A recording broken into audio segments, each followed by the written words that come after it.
Hey, discerned listeners, it's time for me to react to your comments from my videos from last week. Let's get to it. Listener Lee from Ireland emailed in to the website and said about Alina and racism. So I was in a pub tonight and I had an opportunity to consult with a Russian about the Alina controversy. I asked him if there was a culture of racism in Russia. Long story short, he dropped the N-bomb and that kind of finished the conversation. Yeah, so is there racism around the world? Yeah, and often in the United States, we think we have a monopoly on everything, including racism, which is really ignorant of how the world works. And I guess as a Japanese person, Japanese American person, I'm familiar with the Japanese racism aspects, in Japan, in the country of Japan. They are racist, just like we are racist. They have a different set of targets for their racism. There's some overlap, but racism is a human thing. It's not an American thing. And of course, do we think that Russia is beyond racism? Is that your impression of Russian culture, or any country for that matter? No, of course not. So are there racists in Russia? Yeah, absolutely. Of course there are. Is Alina a product of that racist culture? Yeah, seemingly so. And I always like hearing, though, of course, so thank you, Lee, for writing in. And if anyone else wants to add to the conversation. And that's what we can do about what happened with Alina and what came out about her. And I can't comment about what exactly those posts meant to Alina or the truthfulness of it, but it seems as though she posted some pretty vile things. And we can use it instead of saying we're just not going to talk about it as if it doesn't exist. Let's talk about it, and we can do that here.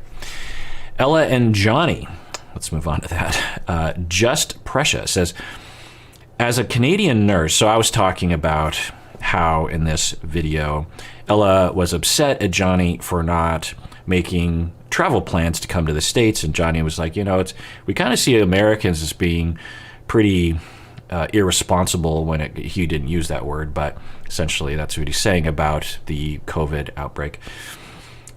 Just Precious says, as a Canadian nurse, I must say that we view the American population as Johnny described, but we see it more as careless about health than brave about the risks. I can't say I'm surprised about her reaction, although it is frustrating as a healthcare worker. And after watching Pillow Talk, most of the previous cast members and YouTube commenters on those scenes sided with Ella and said Johnny is making an excuse for not coming. You, Dr. Honda, are the only one who relied mostly on science for your view. Well, that's upsetting to hear that people are ignorant of the science, and because Johnny laid it out pretty clearly. He's like, there's a virus, if you haven't heard, that's killing people, and I'm not comfortable traveling. And this assumption by Ella and the family and others that that it would be so. I would get it if they were like, well, that isn't really how I would do it. I'm willing to take that risk, but I could see how other people would do it that way because, yeah, things are pretty hairy. I mean, literally millions of people have died. Millions of people millions. Can you comprehend? Millions of human beings have died, are dead. Young people, children, middle-aged, elderly people around the world are dead because they caught the virus. The chance of dying is, it's not 100%. Obviously, it's something like, 1 to 5%, depending on where you're living. But it might even be lower than 1%, depending on where you're living. And the healthcare and your risk factors or something. But anyway, so it shouldn't be a surprise to anyone that someone would look at that and say, like, well, let's wait until this pandemic is over, particularly when this was being shot because, well, not particularly, but at the time, I think they're shooting in early 2020.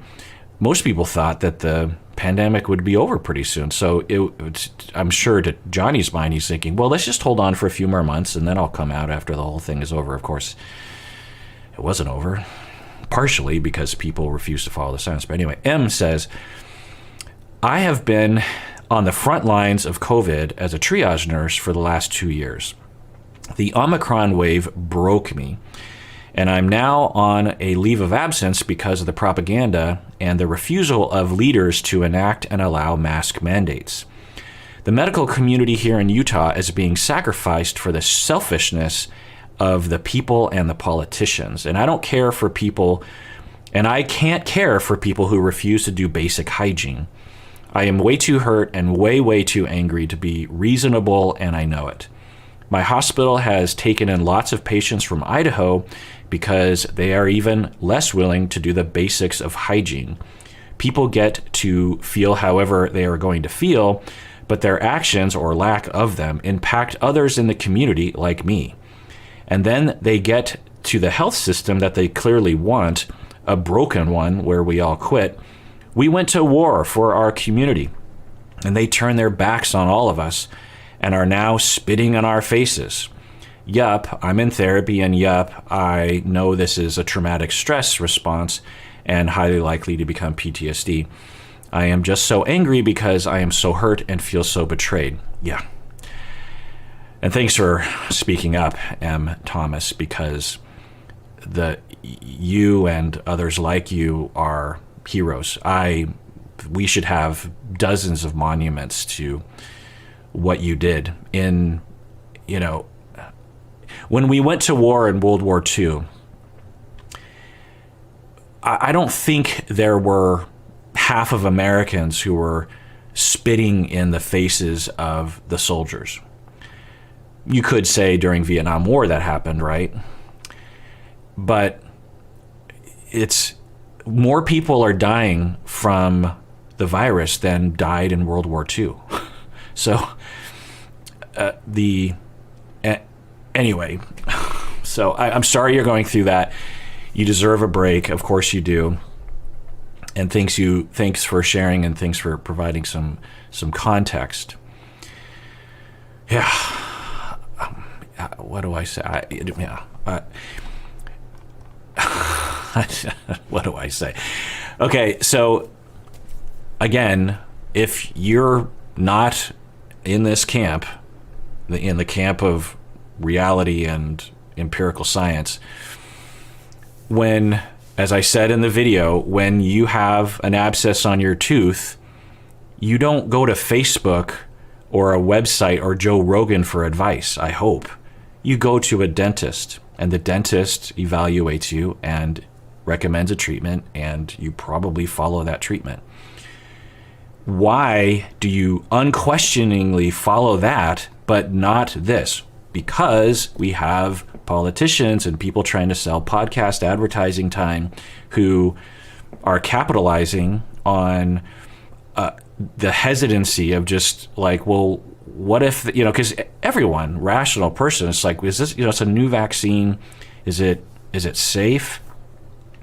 And there were some questions. And so people jump on that as an opportunity. It's a viral idea, right? An idea that's in the culture. And so you're like, hey, opportunity knocks. I can sell millions of whatever if I jump on this idea and I start to propagate. If I find the 1 out of 1,000 biologists who say the contradictory thing, then that's what I'll do. And if you, as a layperson, do not understand how to disseminate between consensus sound science and bad science and pseudoscience and people trying to sell things, then you're lost, right? Because we don't teach that in schools very often. So, I get it, but, the cost of this is just, I think we can all agree. Anyway, I don't think you came here for this kind of content. So let's move on. Debbie, Apple Darling, says, I've been having a really hard time with, well, let me get back. So to those people who are suffering in a variety of ways, who have had family members die, who have long COVID, who have caught the virus, even though they did everything they were supposed to do, who have to work in industries where, like a restaurant or something, to make ends meet, because that's how you're going to pay your bills. And you're fighting with customers about, could you please just follow the science? It's not that hard. To those medical workers who are putting themselves in harm's way, that might even get infected, might even die, might even have long COVID because of they're the firefighters running into the building, these healthcare workers.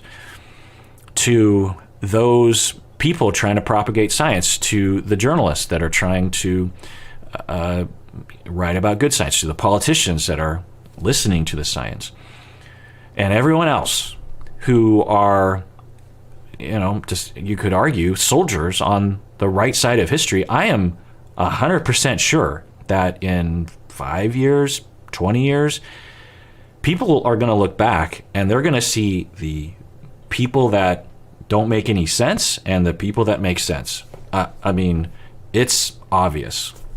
In the same way that when we look back at, segregation in the early 60s in the American South, everyone agrees they're the good guys and the bad guys.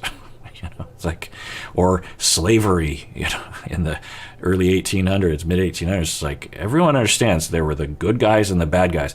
I mean, not everyone, of course, but there's not a lot of debate, And so to you all who have done all those things, because I had the luxury of just staying home and just making all these silly videos. So to all of you, thank you, honestly, from the bottom of my heart. And you're still doing it.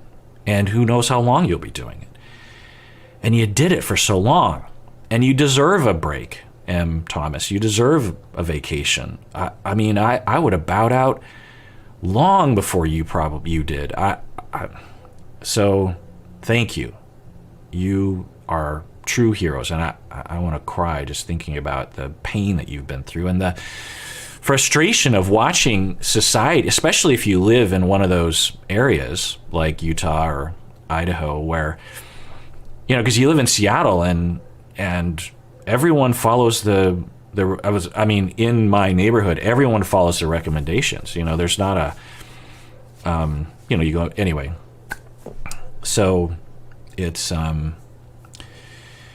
this isn't just something like a debatable thing like small government, big government. This is literally people dying and having lifelong. There are people who can't smell permanently, or they smell dirty laundry for their entire life, or seemingly, because of long COVID effects. And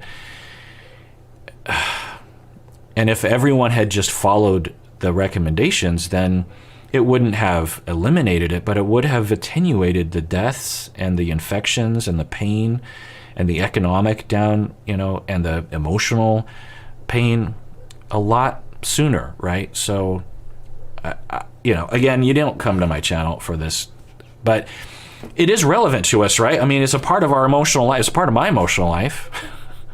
My mom had a birthday last week. I couldn't go see her because of Omicron. And Omicron was a thing because of, it's hard to know if it's at least partially due. How much of the propagation of the virus is due to people not following the recommendations? Because, of course, people with the vaccines are getting it, and people with masks are getting it. So it's at a lower rate. Science shows vaccinated, much lower rates of infection, much lower rates of death with masks.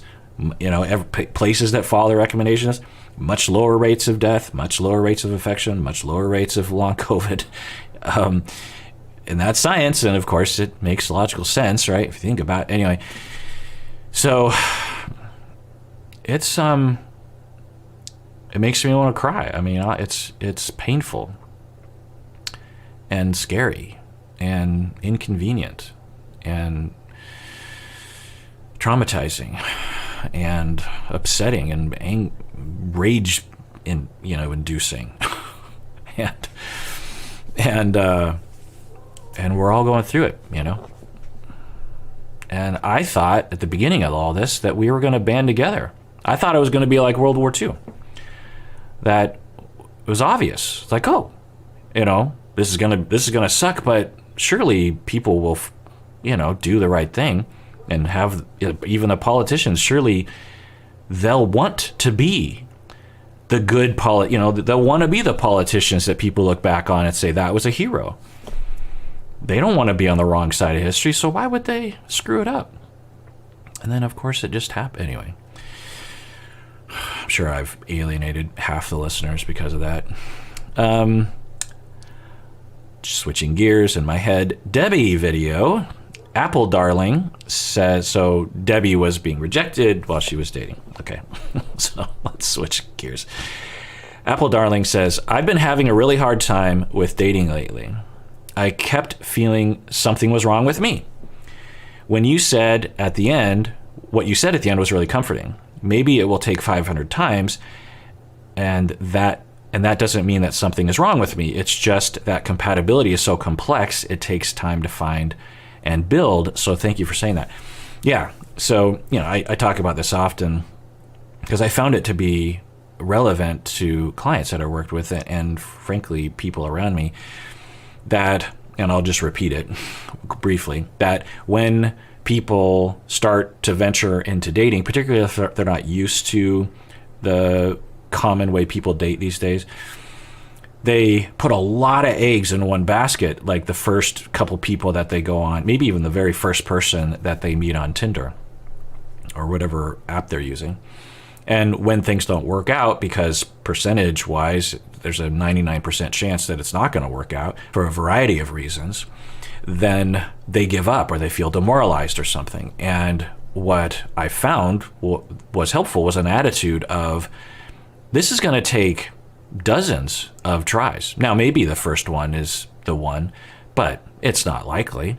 When you roll, dice, you're not expecting to get doubles every time or even double sixes, right? If you're playing Monopoly and you're hoping for a double six, you don't roll the dice and go like, I didn't get double six and flip the board over. It's like, well, keep trying, keep working your way around the board.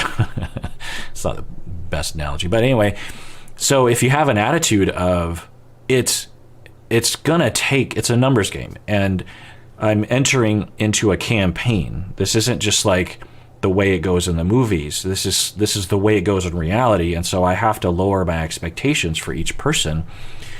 The other thing is, like, you could, go on a first date, have a great time, go on a second date, have a great time, go on a third date, have a great time, go on a fourth date, and then suddenly you realize, I don't like this person.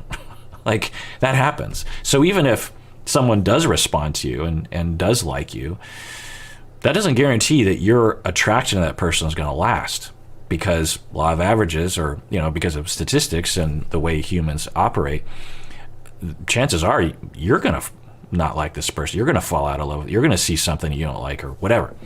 And so it's a campaign. It's you don't just put seeds in the ground and yell at it when it doesn't grow the next day. It's you got to plant a whole field, and some of the seeds are going to die, and then you got to wait for a while and see. That's the dating. You got to plant a lot of. Anyway, it's not a good analogy. I'm not on my analogy game today. Debbie stalking. So when Debbie was talking about stalking a guy for ghosting her, good old Hoop Jean says, I've heard that some people consider it unethical to Google someone on the first date. In my opinion, that is nuts. It's my responsibility to decide what information I want to make public about myself. That's everyone's personal responsibility. Getting mad at someone Googling you and reading what you've posted on social media is like posting a flyer with personal information about yourself and getting mad at people who look at it. You posted it online so people would look at it. Yeah, absolutely. Well, there are two things that you can find when you Google someone. One is these volitional posts, like on your public Instagram, and there's other information that you didn't really necessarily consent to. If someone else posted something about you, or it's a public record or something, I'm pretty sure. Well, anyway, point is that there's both kinds of information. Having said that, I think it's everyone's responsibility to occasionally Google themselves and go through that information. I will find information about me and my wife, and I will actually reach out to those websites and say, you got to take that down. That's too personal. Like, you can't have that information on the internet. And they will usually comply because, they don't want to get sued, or they're just, have a policy of being nice to people. So now that doesn't always work, but anyway, so there's that. And when people get upset, it's like, I can't believe you Googled me. I don't understand that. I could understand if people were upset if you drew conclusions, if you Googled someone and so, I think I figured this person out, when you didn't really know. You're basing it on very little. You saw a picture of them with some, you were married, you were cheating, or something like that. That would make sense. And I think that our culture, I'm sure in 20 years, it'll just be a routine that everyone just understands, that everyone Googles your partner before you go on a first date. The other thing is safety. And some people commented on that if, especially as a woman, if you want to feel safer when you go on a first date, it doesn't guarantee it, obviously, but Googling someone could actually help you to make a decision as to whether or not you even want to meet up with that person. So, yeah, I think that it's not unethical because it's public information. I think there's some websites where you can get information that people aren't necessarily wanting out there, and so that would be maybe a line. But if you just Google their name, look at their public Instagram and their Facebook and their Twitter, then yeah, absolutely, I think that's up for grabs for sure. You would want to ask yourself if that would be helpful, because what if they had dated someone last week and there's a picture of the two of them cozying up next to each other on Instagram? How is that going to affect you? Do you really want those images or that data in your head that would kind of mess with you a little bit? That's a question, of course, you would ask yourself. But yeah, I don't think that it's wrong, morally speaking. Abigail says, I ghosted a date once and he showed up at my house. Thank you for making me feel valid on my decisions and thoughts. I felt so guilty about ghosting. I should have, of course, canceled the date, but I didn't. That same person showed up at my work unannounced as well. Wow. So you're talking about, Abigail, ghosting someone. And as I think I said in the video, it's not incredibly uncommon to ghost people when you're online dating and there was only one date, as the case with Debbie. It's not great, of course, if you have your druthers. It's best to, just a quick text that, sorry, especially you don't want to stand someone up. And Debbie was actually stood up, right? You don't want to make a date and just not show. Like that's pretty easy to avoid. A common thing would be like, hey, sorry, I got to cancel tonight. I'm pretty busy over the next couple of weeks. Let's revisit this second date thing in a couple of weeks. If you're on the fence, and that's, you should receive that if you're the Debbie in that situation of like, this relationship might not be high on our priority list for whatever reason. Now, like I said, best case scenario, you kind of know what you want, and you tell the other person the way the first date did with Debbie. At the end of the date, he's just like, look, it was a great time. I'm sorry, I'm just not really feeling it. But it takes a lot of self-esteem to be able to do that, and a lot of differentiation to be able to do that. And most people don't have that level. That first guy had enough self-esteem and moral fortitude to be able to, right there at the goodbye point, just state it in this really appropriate way. Most people, that's asking a lot. So texting would be okay. But anyway, but what you're talking about, Abigail, is that you ghosted someone, which isn't, under a lot of circumstances, like the most egregious thing that you've ever done, that people have ever done. After one or two dates on Tinder, and they ask you out on Tinder again or on text again, and you just don't respond. It's not, culturally speaking, in my pocket, not like this horrible thing.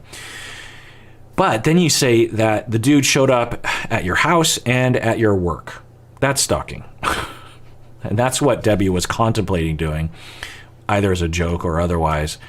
And yeah, it's not okay. I mean, the amount of unsafety that would be felt in that situation of like, wait, so he knows where I live, he knows where I work, he has the audacity to just show up because he's angry at me.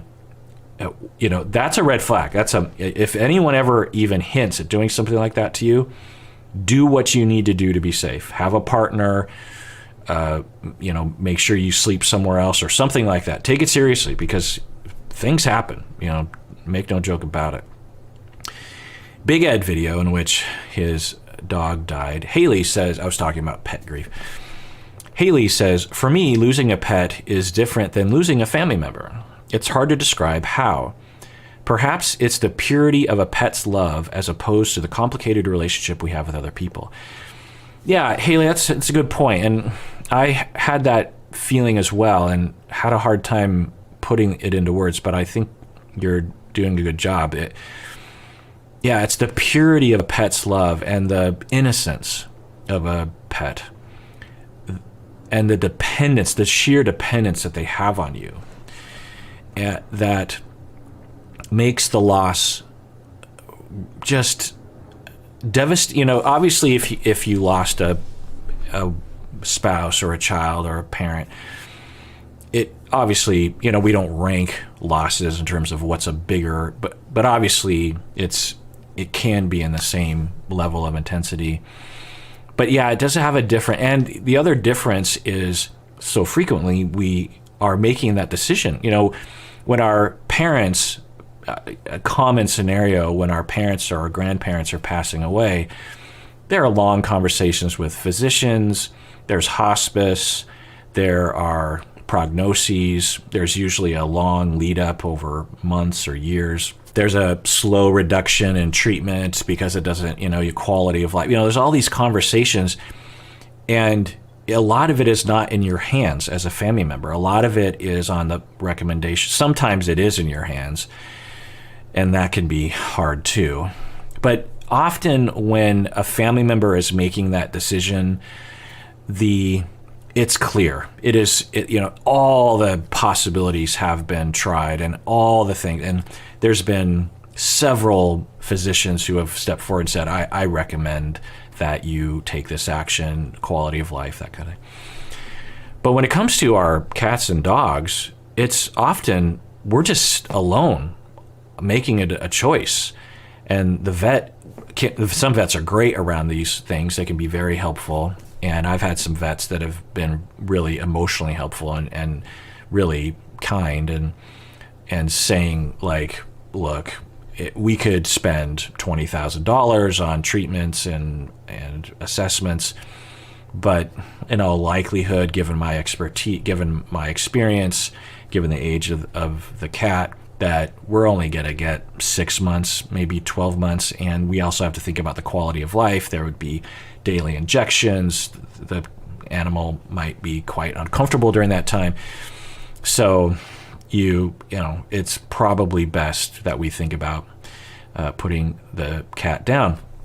And but it's this decision that you make as a pet owner. You're just sitting there alone going, and there's usually like a variability, right, of a few days. Like you could do it today, you could do it in 2 days. Where is that point? And sometimes you do it out of convenience. You're thinking, I have a vacation in a couple days. I should probably do it now. Sometimes you make those calculations because it's practical to think about. And you're just, I can't tell you, the devastation that I feel when that happens. You're just sitting there, just what do I do? And then you make that choice, and then you walk away and you just walk out into the regular world, and everyone's just going about their day, and you're just like, okay, what? It's just, loss is rough, and pet loss often has a particular set of elements to it that can really be particular and rough. And oh, by the way, this shirt Stacy made with Michelle on it, we raised hundreds of dollars for a charity in Lebanon called Animals Lebanon that we actually got Michelle from. There's an organization in Beirut, Lebanon that will rescue street animals and then give them homes, I guess maybe around the world. I don't know if it's exclusively the United States, but they will personally fly. And when I was working with the organization in 2008, when I got Michelle, I think it was just one person, and now it's like a whole organization that. So anyway, if you want to donate to Animals Lebanon, highly recommend. They're doing a lot of really great work. Anyway, Mike and Jimena. Sunflower says, I appreciate you expanding. So I was talking about ADHD. I appreciate you expanding on just how difficult it is having ADHD and how it can affect every facet of your life. So many people assume that we aren't trying, but we certainly are doing our best. Yeah, right. A lot of people they have a hard time. I think ADHD really toys with a lot of things that we take for granted about human behavior, and especially children's behavior. That when you give a child a directive, like, do your chores, and they're age-appropriate chores. You got a 13-year-old supposed to clean their room, and you're saying you can't play video games until you clean your room.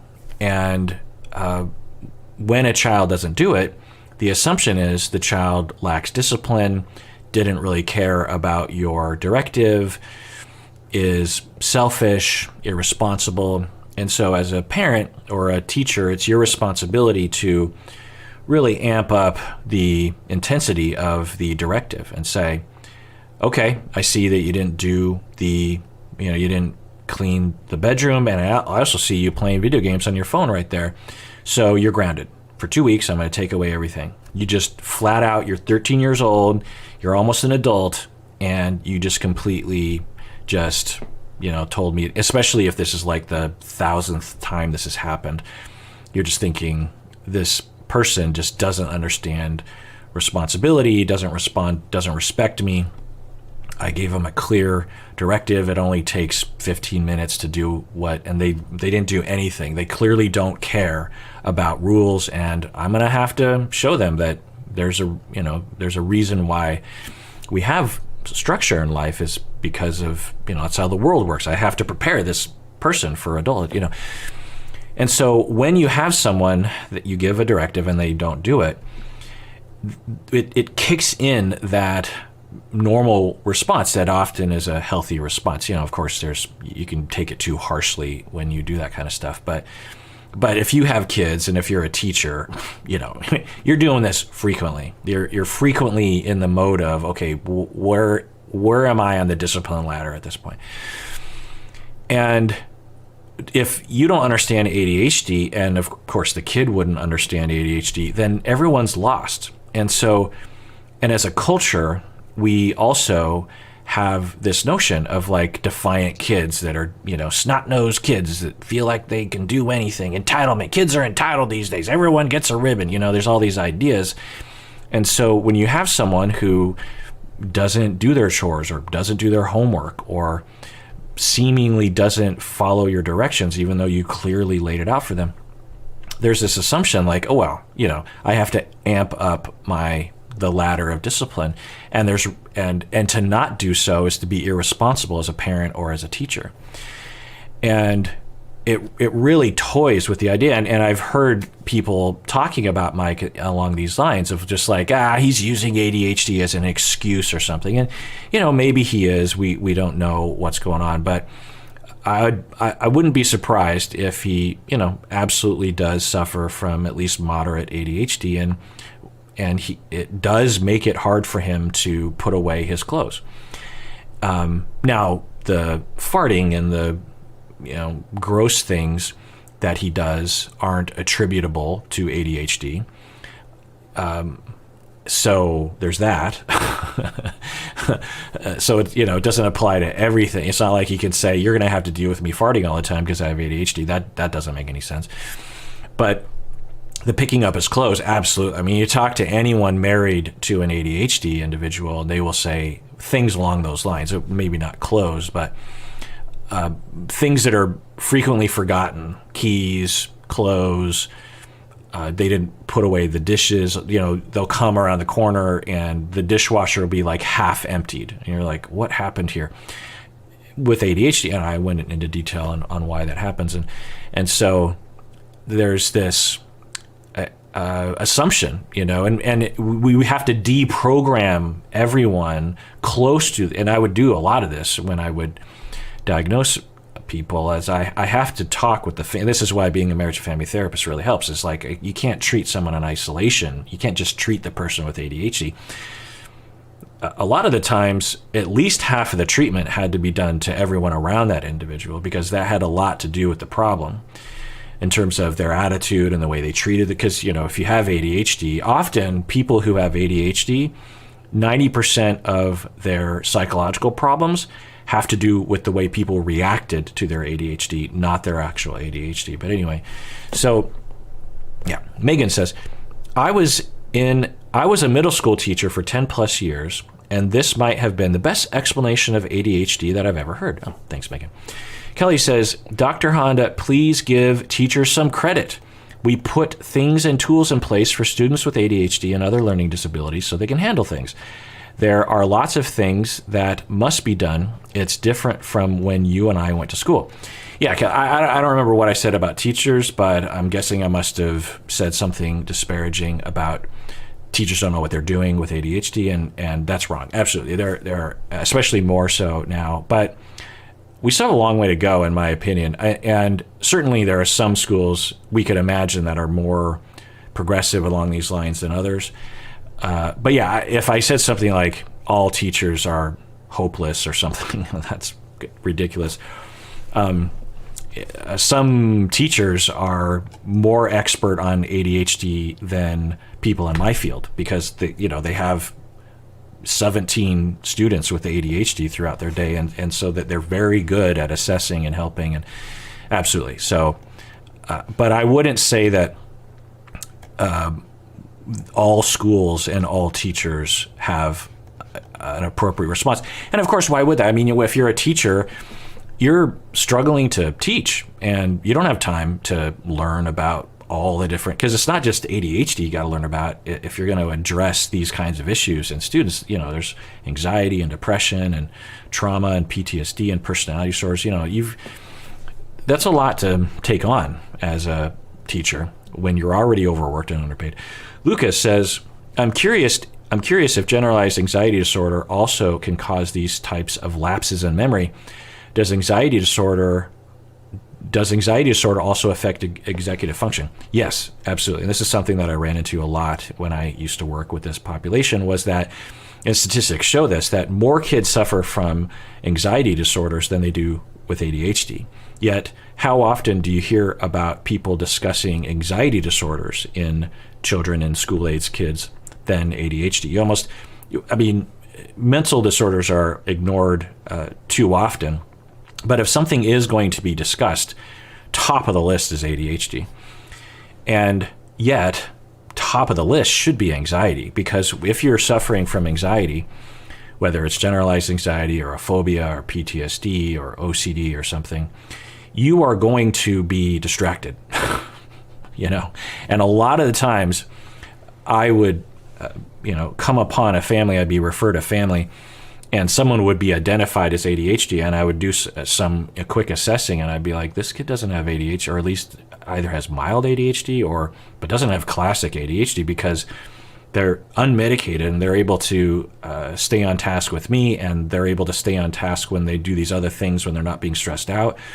So there's something else going on here. Sometimes it was an anxiety disorder. A lot of times it was family environment. It was parents who were fighting a lot, or divorcing, or poverty, or immigrant issues, or an older sibling that was creating problems, or whatever, family conflict. So, and because, the kids in class and they're not turning in their homework, they're distracted, they get irritable sometimes. And there's just this assumption that the kid must have ADHD. And it's easier for a school, in my opinion, to make that conclusion because it has to do with the medication than to think, is this kid's? And I know some teachers actually do identify this. I'm friends with teachers who will say, you would not believe some of the kids that are in my class. You wouldn't believe the households that they live in. The things that the kids will tell me is the tip of the iceberg in terms of the trauma that these kids are going through at home. So it's not like teachers are ignorant to it, but what are teachers supposed to do? It's hard. There's not a lot of resources. And so anyway, obviously you refer. Hopefully you have a mental health person on campus, or you have an agency that you work with anyway. Kim and Usman. Dej. So I won't read all the comments, but a lot of people were saying that I was giving Kimberly too much credit, which I get.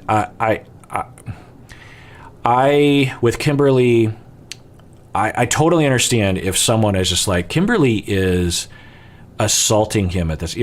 Kimberly's doing something extremely problematic, and I would 100% agree with that. And there's no excuse, and I would 100% agree with that. As I was reacting, I'm thinking, well, I was just trying to give Kimberly the benefit of the doubt. I think because I believe if someone would have said to Kimberly, like, could you please just, stop the pressure and take a beat, sleep on it. I think you're intoxicated. I imagine that if Kimberly watched that, which I'm guessing she has by this point, that she would be mortified at her behavior. I'm just going to take a guess, whereas other cast members, we can't say that about them, right? So I think that's why I was kind of giving her the benefit of the doubt, because I also think that Usman has enough personal power that he can protect himself. He's not a wilting flower. He's able to say, I'm not going to do this, and if you're I'm going to walk out. So it's problematic. It's obviously something that everyone should avoid doing, the things that Kim is doing. The attitude that she has, you could argue, is American racism or sex tourism, objectification, entitlement. There's all sorts of problems that are larger than just this couple that we could point to 100%. So if I came across as being too nice to Kim, I think that's what I'll say. Dej says, I think it's important to remember that Usman called Kim a potential girlfriend. He stated that he wanted a separate room from the beginning, and before traveling, Kim stated that she was going to try to convince him to stay in the same room. It's giving me some sex tourism vibes with a Michael Jackson twist. Yeah, absolutely. Good old Zmok says, Usman was abused by Lisa, who always got her way with him, didn't listen to him, and got angry whenever he voiced his opinion.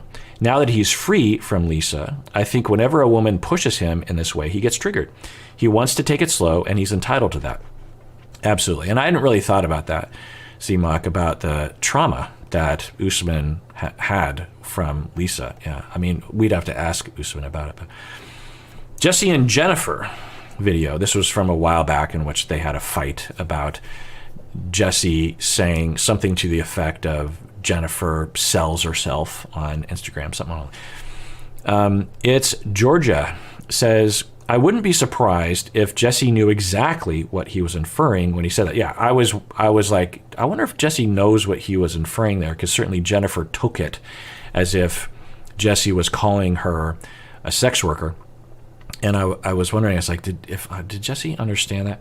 Because she slapped him in the face. Anyway, Jesse has a subtle way of demeaning people to keep them feeling inferior to him. I remember he kept calling Sean Robinson dear until she called him out on it. And he also called Kakua caca and cacao. I'm sure if I go back to his footage with Darcy, I'll catch him doing it numerous times to her as well. Yeah, it's an interesting detail. It's Georgia. I hadn't thought about that. And I'm remembering that moment with Sean when he's saying dear, and she's like, I can't remember the exact instance. But given his personality, given what we saw in his more reactive state with Darcy and the way he was with Georgie, we could imagine that he has a coping style with feeling inferior himself to try to come across as superior through things like this, through, as you say, subtle way of demeaning people.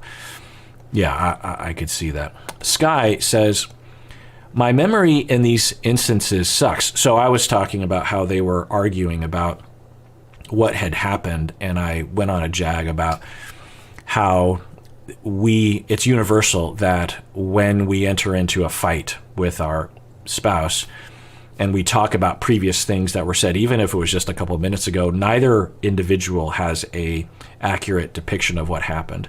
And you just have to, if you're ever in that kind of fight, and when I'm working with a couple on my couch, we just have to get out of that hope of establishing we're both going to agree on what happened before, because we're filtering everything through our and so good things to say would be like, okay, well, I hear you saying that I said that, which I don't remember saying. I'm not saying I didn't say it. If I did say that in that tone that you're saying, that's pretty awful. But I'm not sure if I said that, but I don't know. But regardless, if I did say that, I totally understand how that would hurt your feelings. You know, you approach it like that, but that's not what people do. They're like, I didn't say that, and until you admit that I didn't say that, we're not going to move forward. And it's a no-win situation. Anyway. So Sky says, my memory during these kinds of fights sucks. Maybe because I'm a more emotionally intense person, and it screws with my logic. My boyfriend will upset me, and 2 seconds later, he'll ask why I'm upset. And I just sit there like, well, because you said this. And he'll say, no, I said this. And then I realize his sounds more accurate, and I feel embarrassed. Yeah, well, good for you, Sky, for being able to be differentiated enough to question your own memory in those situations. Now, I hope your boyfriend isn't emotionally abusing you. It doesn't sound that way. But yeah, and particularly if we have a lot of relational traumas, we're going to be triggered more easily. We're going to have bigger reactions emotionally because of our wounds being poked at, which is going to create more emotion, which is going to create more opportunity for distortion as memories are being encoded. You know, one of the things that to always remember is that there are essentially two main phases in memory. One is the encoding phase, and the other one is the retrieval phase. The retrieval phase is often a interaction process, and I'm not a brain memory expert, but from the experts that explain it to me, as we're remembering things, we're actually always rewriting the memory. But it's important. But my point is, it's important to understand that encoding memories is still done through our interpretive system. We don't just, because we have this idea that we just record what happened, like our brain just records it as it happened in reality. No, every perception is filtered through a meaning-making system, and that meaning-making system might alter it, and then it gets recorded into our brain. So our memories are never a direct recording of what happened. Plus, when we're retrieving the memory, it's also coming through our emotional system. Anyway. Okay, baby. The second video I did about their follow-up. Heather says, I would love to hear your perspective on adult children of divorce. My parents announced their divorce when I was 25, and I feel like I still carry a lot of trauma from that. Yeah, just chiming in here. I've heard from a lot of people, clients included, that even as an adult, when your parents go through a divorce, it can be devastating. In some ways, it can be more devastating or just as devastating as an adult. So, but it's not the stereotype, right? A lot of people think like, well, you're 25, you're not a kid anymore, move on. No, it can be devastating. Divorce is devastating. It can be devastating. Anyway, it feels stupid because I was an adult and had already been living on my own for 7 years. But it has been surprisingly hard adjusting after having a relatively normal, happy upbringing. It doesn't help that they told us a couple weeks after we spent a normal family Christmas all together and then came to find out that they were already living apart. definitely felt like we were being lied to. Yeah. So it's hard to know what to do in those situations, but your parents are like, okay, they were probably going through a rough time for years, and they didn't want to let you in on it because they don't want to bother you with it, which has some wisdom to it. Then they separated, and they're like, well, we have Christmas coming up and the kids are coming, and we want to have a good Christmas. So they decided, sounds like, to not tell you and to have a good Christmas and then say afterwards. And then they say, and by the way, we've been separated for a while. That can be really rough. And that's a risk that you take when you do that sort of thing. Is that okay for the parents to have done that? Yeah, I don't know. I mean, time will tell as you go through this loss for yourself. But one thing to consider as an adult, we wouldn't ask a kid to do that, but you're an adult, and you just want to kind of try to put yourself in their shoes a little bit, that they were perhaps very confused and scared and ashamed and didn't want to tell you right away. And so, yeah, they lied by omission, which isn't great. But, it's not like they lied because they're like, ha, ha, ha, I want to withhold this from them because they don't matter to me or something like that. The other thing that I want you to think about, Heather, is that, you're saying it was a relatively normal, happy upbringing, and then this divorce, really hit me hard. It's possible that there are issues and mild traumas, relational traumas from your childhood that were exacerbated or triggered somehow by the divorce that you're not entirely aware of. It wouldn't be uncommon for something like that to happen. I'm just throwing that out there. Obviously, there's nothing in this comment that indicates that, but just something to think about. But yeah, I mean, divorce is rough. And I think that the stereotype that we have to break, one is that it doesn't matter how old you are, it can really devastate you. Two, that divorce, but not always, sometimes divorce can be anyway, let's go on. Lauren says, listening to you talk about how kids typically respond to divorce makes me feel a bit abnormal. I did not internalize anything when my parents divorced. I was 12 at the time, though I did know too much about why, and I'd been wanting them to divorce for years. I was also terrified of my dad and ecstatic that he would be leaving. Yeah, so at the beginning of this comment, I'm like, huh? And then the last, I was like, oh. So you, Lauren, are saying that it sounds like your mom told you a lot about what was happening and also were abused by your father, emotionally at the very least, and meaning that, anyway, so abuse, because you're terrified of your dad, that indicates some level of abuse. And so for a long time, you're listening to, someone's telling you too much information about their relationship, and you are terrified of your dad, and at some point you turned a corner and no longer either consciously or unconsciously wanted your dad around. So you had grieved and transitioned well before the divorce actually happened. So by the time the divorce happened and the announcement happened, it might have even been a relief. You might have been like, oh, thank God, finally it's over. So the pain that you went through about the breakup, you went through much earlier. That's what it sounds like to me. But I don't know, I'm just throwing it out there. By the way, I don't know if anyone can see this, but I have this like white spot on my chin right here. I've started to notice this. I only notice when I have these lights on and I'm filming myself, because I thought, like, what's going on there? And for, I don't know, a couple weeks now, I've been seeing it. And I finally just investigated it. And I thought it might be like a birthmark or something, but it's actually white hairs. I have a little gray spot right there. Like I have like, I don't know if you can see like one or two gray hairs, but why there? Why that one? It's like, is that where all my oldness is manifesting?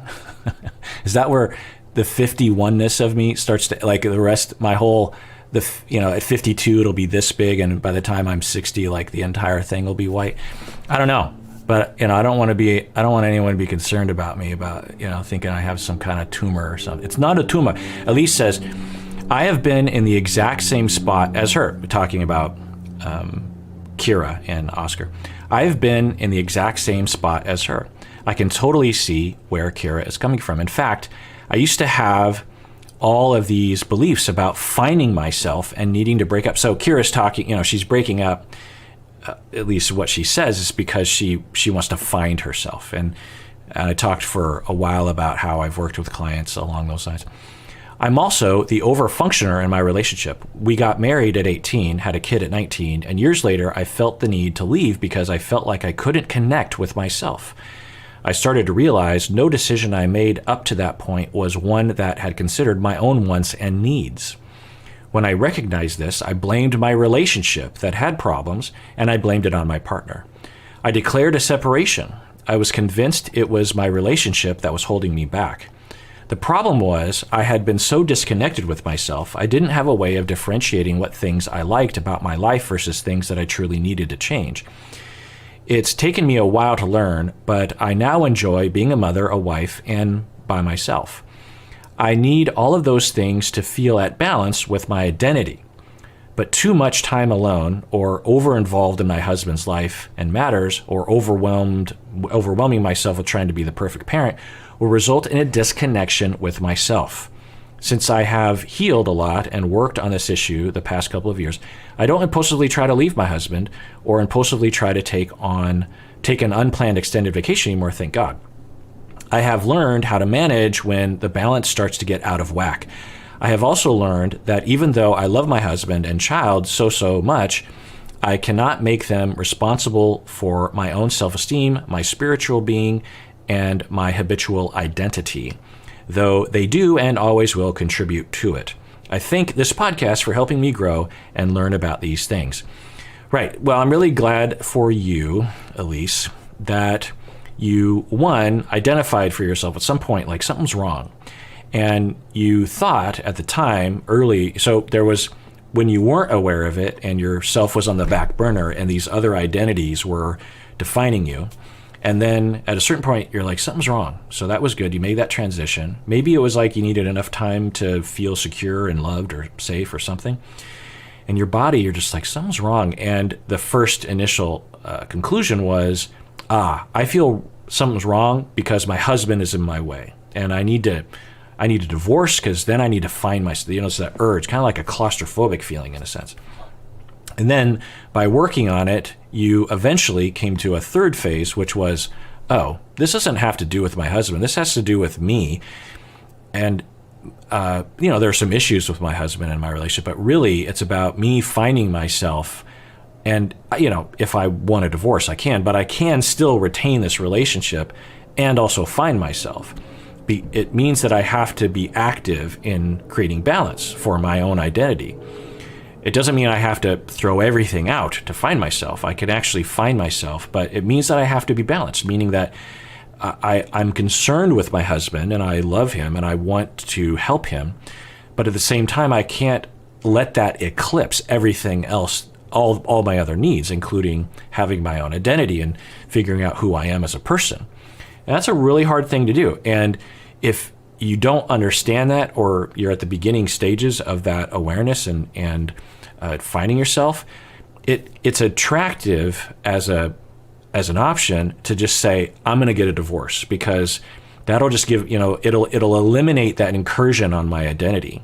If I just get rid of my husband, it'll make it so that I won't have to think about his problems anymore. And so I'm free to think about my own problems, my own self. And, that might be the best option, but it isn't the only option.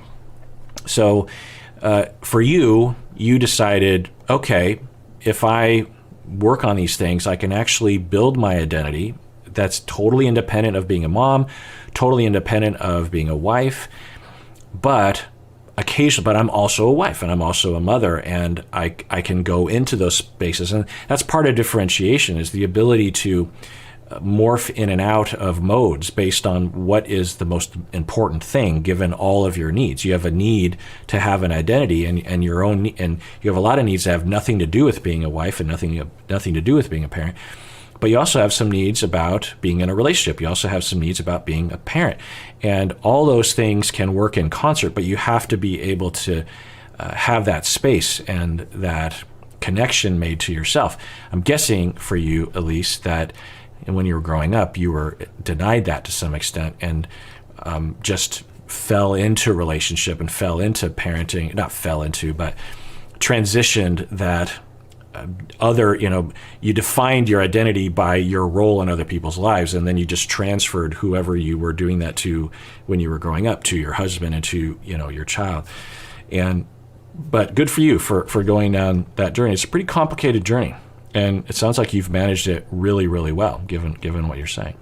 Having said that, if you had decided to leave your partner, it's unknown if that's the best thing. Only you would know the answer to that. Anyway, good comment. Interesting. And that does it for that video, in which I started by alienating half of the listeners, and then we switch gears. And everyone out there, please take care of yourself, please, because you deserve it. You really, really do.